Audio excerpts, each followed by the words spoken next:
Hey, thanks for checking out the Crispy Marshwiggle. Every Friday, we release a new mini essay with thoughts on everyday life and wonder in the world God has made. If you would like to see these words in front of you and read them for yourself, you can visit my Substack and subscribe for free. And now, please silence your cell phones. Today's essay is about to begin. I learned this from my wife. Edition 1, Wrestling with Hope. My wife is a courageous woman. She has endured and been faithful through loss, bodily pain, and the relentless pressure of fostering 2 new little girls. Strength and dignity are her clothing, and she laughs at the time to come. Proverbs 31:25. It takes great courage to stand tall in one moment of extreme pressure, but the sustained courage to face the wave of each day, every day, is often a more taxing endeavor.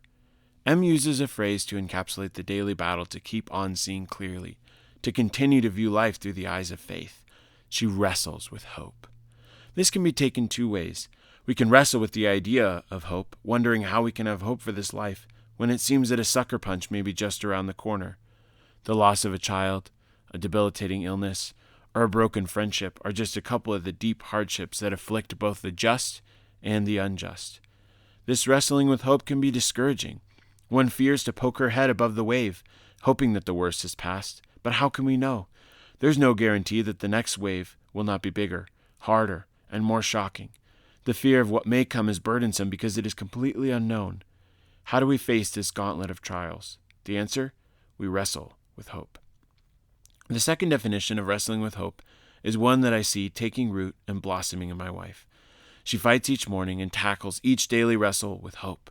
The wrestling is inevitable. The storms of life will come, but how we wrestle makes all the difference. In losing precious little ones, in joint pain and backaches, in dying daily for 4 little girls, M looks to every battle with the hope of her Savior fixed firmly in her soul. Faith does not erase the war.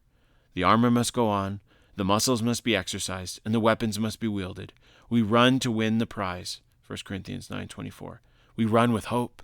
We hope in a God who is sovereign over all, caring for the sparrows, the young lions, and us, down to every last hair. We hope in a great King who has conquered the grave. We hope in a Father who gives good gifts to his children, Matthew 7:11. This is the hope that keeps my wife going, a hope in God. Christ is Lord over her in this life, even as he has secured her future for eternity. How can we trust God with an unknown future? Because he is good. Sometimes it really is that simple. The faith that's sustained through sickness and death, through the deepest grief and sorrow and pain, is the faith that takes God at his word.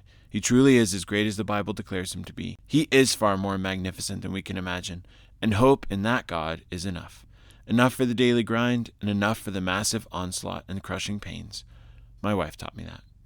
Thank you, my love. You are more precious than jewels. I watch you run every day. I see your wrestlings and your courageous strivings. Your hope, your faith, and your glorious God are evident to me in the strength you show every day, and your husband rises up to call you blessed. Courage, dear heart. The Lord is on your side. Thanks for listening. If you enjoyed what you heard, or if you thought it was one of the craziest things ever, please share it with a friend. You can also follow me on Instagram and X, the artist formerly known as Twitter. Don't forget to subscribe. It helps me out a ton. Take some time to wonder at God's world, and we will see you next Friday for another edition of the Crispy Marshwiggle.